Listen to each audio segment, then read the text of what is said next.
O artigo 942 do novo Código de Processo Civil traz algumas novidades quando do julgamento de apelações. E é importante que você, advogado, esteja atento, porque muitas oportunidades podem se perder. Para falar a respeito deste assunto e de como o Tribunal de Justiça do Estado de São Paulo está lidando com esta novidade, nós vamos conversar com o Dr. Antônio Carlos Malheiros, que é presidente da Terceira Câmara de Direito Público e também membro do órgão especial do TJ.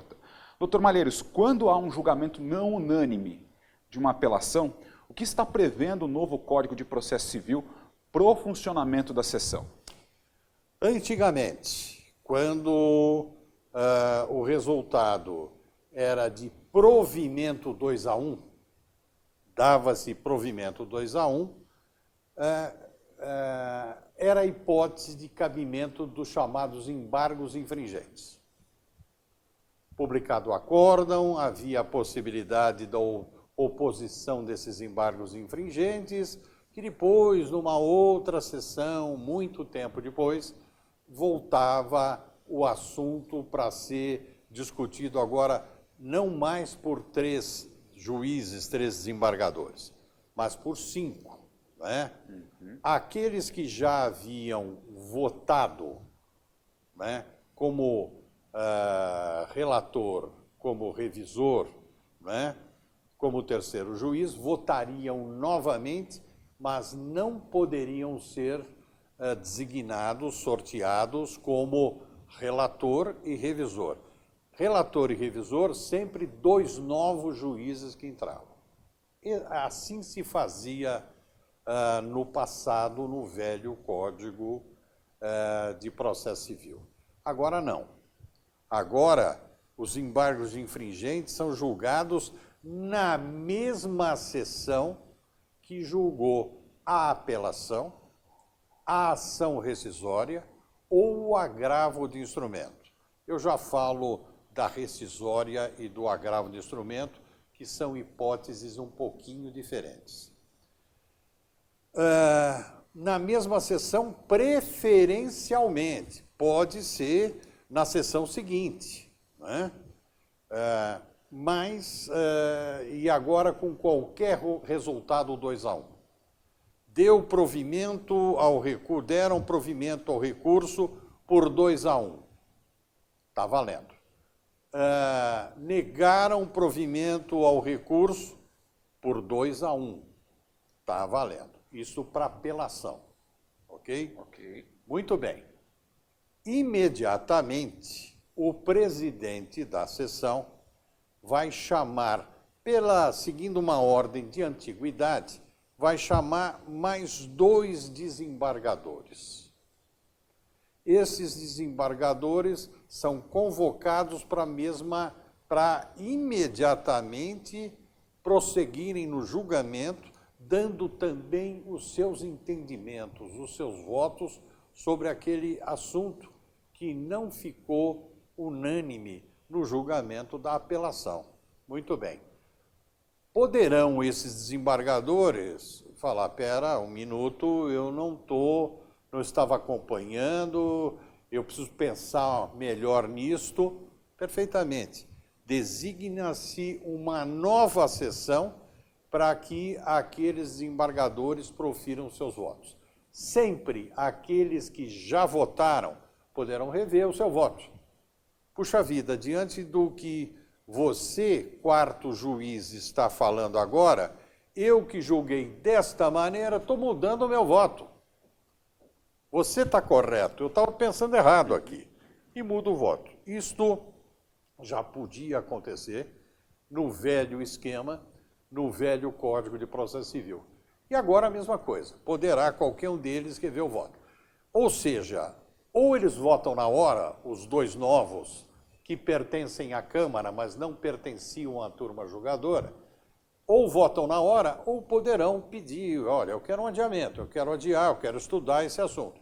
E daí, para uma próxima sessão, eles voltam com o assunto e julgarão. Essa mecânica toda que o senhor está descrevendo, ela independe de manifestação das partes, é automático. É automático, e isso é bom que todos prestemos atenção. Tinha outro dia conversando com o desembargador, ele ainda estava no velho No velho sistema, eu falei, não pode mais, agora é obrigatório, você tem que chamar 2. Você tem que chamar mais 2 da Câmara. Preferencialmente na mesma sessão. Mas ninguém pediu. Não, é obrigatório.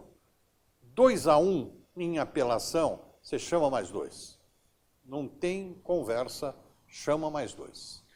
A outra questão que a gente deve ficar atento... Sustentação oral, importante. Exatamente, vamos lá. O advogado pode se manifestar quantas vezes, em quais ocasiões, nesse tipo de caso? 2 vezes. O advogado veio para sustentar oralmente a apelação. Sustentou oralmente a apelação, perdeu. Ele se identifica com o voto vencido do relator, do revisor ou do terceiro juiz. Ele se identifica com aquele voto vencido. Pois bem, vencido ou vencedor, ele pode chegar e falar, quero sustentar. Vamos continuar, não é? É obrigatório que se continue. Senhor presidente, o senhor vai chamar mais 2 agora. Não vai? Tá. Antes que eles se pronunciem, eu quero fazer sustentação oral de novo, agora com os argumentos que me vieram pelos votos vencedores ou pelo voto vencido.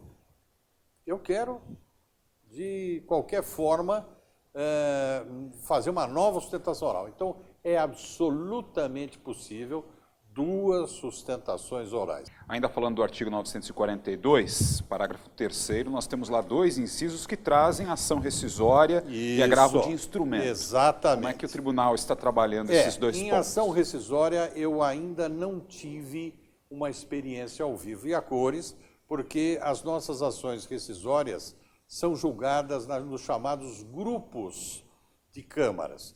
Eu não tive ainda nenhuma sessão de grupo de câmara. Mas o que diz aqui o inciso 1 do parágrafo 3º do 942 é ação rescisória, em ação rescisória, quando o resultado for a rescisão da sentença, devendo, nesse caso, seu prosseguimento ocorrer em órgão de maior composição previsto no regimento interno. Essa é uma dúvida que eu tenho e nós todos estamos ainda aprendendo a trabalhar com o novo Código de Processo Civil. Nós, juízes, nós, promotores, nós, desembargadores, nós, advogados, estamos ainda aprendendo. Isso eu quero ver como vai ser, porque nós julgamos ações rescisórias em grupos de câmara, já que é um órgão de maior composição, né? Como será? Será que nós vamos ter que trazer mais desembargadores, além daqueles que já existem nesse grupo de câmara julgando? Isso é uma coisa que a gente tem que prestar atenção, mas que cabe também o disposto no 942 em ação rescisória, não há dúvida nenhuma, também no mesmo momento ou numa ação ou numa sessão já de cara designada para isso. E no agravo de instrumento, do jeitão que se destinava à apelação no passado. No passado é aquilo que eu disse, só vai ter embargos infringentes quando se der provimento por 2-1. Mesma coisa é no agravo de instrumento, uma hipótese mais restrita do que dos casos em que envolvam apelação. O que diz aqui o inciso 2 do parágrafo 3º?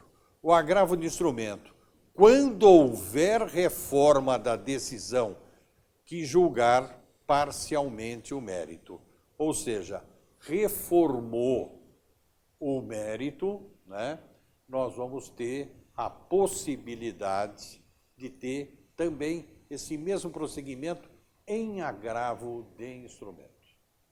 Só lembrando a você, advogado, que no parágrafo 4º do artigo 942 do novo Código de Processo Civil, nós temos as exceções para esse modelo. Inciso 1º, o incidente de assunção de competência e também resolução de demandas repetitivas, remessa necessária e não unânime, resultado, melhor dizendo, não unânime, proferido nos tribunais pelo plenário ou pela Corte Especial.